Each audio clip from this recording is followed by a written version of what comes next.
नमस्कार फ्रेंड्स, मी आपला सूरज गावडे. आपण बघतोय प्रेझेंट टेन्स. प्रेझेंट टेन्स मध्ये आपण तीन टेन्स बघितलेले आहे: simple present tense, present continuous tense and present perfect tense. आपण आज बघणार आहोत प्रेझेंट परफेक्ट कंटिन्युअस टेन्स. काय बघणार आहोत? Present perfect continuous tense. Present perfect continuous tense. तर विद्यार्थी मित्रांनो, आपण प्रेझेंट परफेक्ट कंटिन्युअस टेन्स जो बघत आहोत, तर त्याचे टू बी आहेत. टू बी काय आहे? आपण जेव्हा प्रेझेंट परफेक्ट टेन्स बघितला त्यावेळेला टू बी होते हॅव आणि हॅज. हॅव आणि हॅज. तर प्रेझेंट परफेक्ट कंटिन्युअस टेन्स जो आहे त्याचे टू बी आहे हॅव बीन आणि हॅज बीन. हॅव बीन आणि हॅज बीन. तर आपण जे बघितलं, जो आपण प्रेझेंट परफेक्ट टेन्स बघितला त्यामध्ये सेम ज्या सब्जेक्ट जो होता त्याच्या पुढे कोणते टू बी वापरायचे ते आपण बघितले होते. परत एकदा आपण त्या टाइप मध्येच आपण टू बी कोणत्या सब्जेक्ट मध्ये कोणते टू बी वापरायचे ते बघणार आहोत. आय, दे, वी, यू,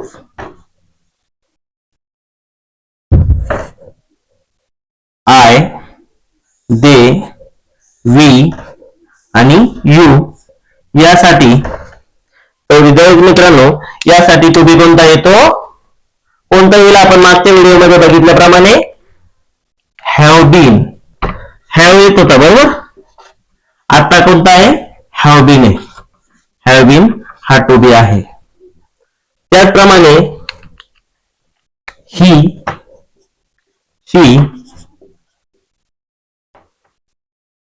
शी, राम, सीता यासाठी कोणता टू बी आहे?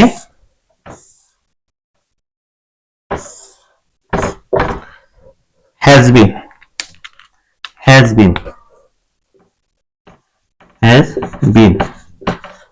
तर बघा विद्यार्थी मित्रांनो, आय साठी आपण आय हॅव बीन, दे साठी दे हॅव बीन, वी साठी वी हॅव बीन, यू साठी यू हॅव बीन, ही साठी ही हॅज बीन, शी साठी शी हॅज बीन, राम साठी Ram has been and Sita साठी आपण घेऊ शकतो सीता हॅज बीन. तर विद्यार्थी मित्रांनो, तर आपण त्याबाबत सेंटेन्स बघूया. बघा, सेंटेन्स मध्ये कसा यूज करायचा या फॉर्मचा, तर आपण ते बघणार आहोत. तर बघा विद्यार्थी मित्रांनो, आपण एक नंबरचा सेंटेन्स घेतोय आता. I have been. I have been. बघा, वर्ब कोणता वापरायचा यामध्ये? फॉर्म्युला आपण घेतलेला आहे subject plus to be plus verb ING plus object. हा आपण फॉर्म्युला घेतलेला आहे. तर विद्यार्थी मित्रांनो, आपण जो फॉर्म्युला आहे तो लिहितोय subject plus to be plus verb ING plus object. आपण सर्वांना लक्षात राहावं यासाठी आपण वरच्या साईडला लिहिलेला आहे. तर बघा, आपला जो फॉर्म्युला प्रमाणे आपण जाऊया. सब्जेक्ट आला आय, टू बी काय आले? हॅव बीन आणि हॅज बीन. तर आयच्या पुढे आपण हॅव बीन वापरू शकतो, त्यामुळे हॅव बीन. वर्ब आयएनजी बघा, प्लेइंग आणि प्लेइंग म्हणजे आयएनजी प्रत्यय असणे. Playing a cricket. आलं लक्षात सर्वांच्या? दुसरा एक सेंटेन्स घेऊ शकतो आपण.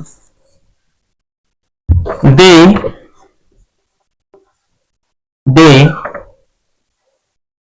have been working in garden. They have been, ते बागामध्ये काम करत आहे. तर त्यानंतर 3 नंबरचं येईल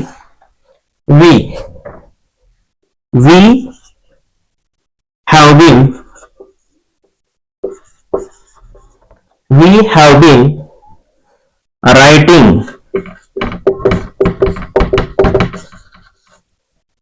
a notebook. बघा यामध्ये subject plus to be, have been, has been आपले आहे. त्यानंतर जे वर्ब आयएनजी आहे ते, आणि त्यानंतर ऑब्जेक्ट. किंवा आपण त्याऐवजी नोवेल पण घेऊ शकतोय. We have been writing a novel. Novel म्हणजे कादंबरी. ते कादंबरी लिहित आलेले आहेत या अर्थी. त्याचप्रमाणे 4 नंबर काय येईल? she has been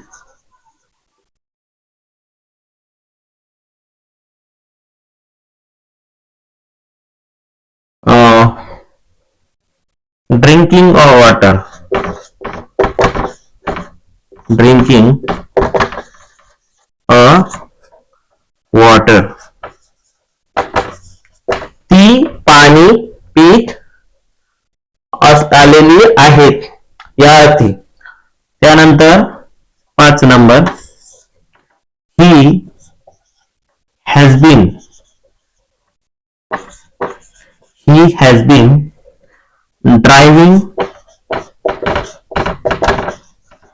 driving a car. बघा subject he, to be has been, driving verb ING आणि ऑब्जेक्ट कार. तसेच विद्यार्थी मित्रांनो आपण इथे यूचे पण सेंटेन्स घेऊ शकतो.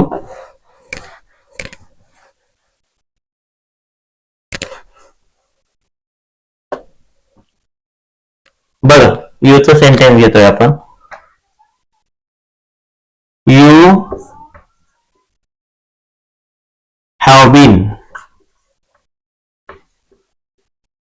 walking on a road. You have been walking on a road. त्याचप्रमाणे आणखी आपण राम आणि सीताचे सेंटेन्स घेऊ शकतो. Ram has been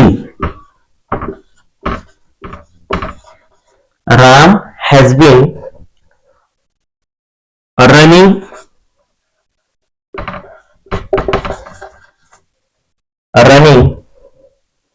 on ground. has been, बघा इथे has been आलेला आहे. Ram has been running on ground. Ram ग्राउंडवर पळत असलेला आहे. Sita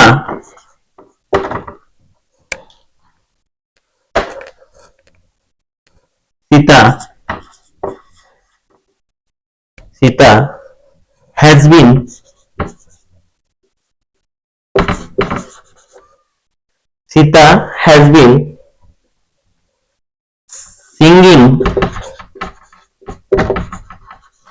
singing a song. Sita गाणे म्हणत असलेली आहे.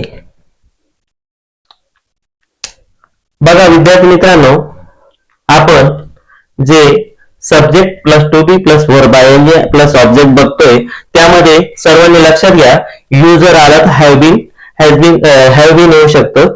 त्यानंतर आपण वर्ब आय वापरतो आणि त्यानंतर आपण ऑब्जेक्ट यूज करतो. त्याचप्रमाणे राम एखादा सब्जेक्ट जर नाउन असेल तर आपण हॅज बीन यूज करतो.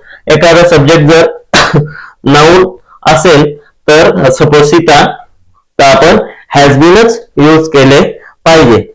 त्याचप्रमाणे विद्यार्थी मित्रांनो, आज आपले प्रेझेंट परफेक्ट कंटिन्युअस टेन्स हे कंप्लीट झालेले आहे. जे आपण एक टेन्स जो आहे प्रेझेंट टेन्स, त्यामध्ये जे 4 सब पॉइंट असतात ते आज आपले कंप्लीट झालेले आहे. तर मित्रांनो, आपले मागचे व्हिडिओ बघण्यासाठी आपल्या चॅनलला सबस्क्राईब करा, बेल आयकॉन क्लिक करा आणि लाईक आणि शेअर करा. धन्यवाद.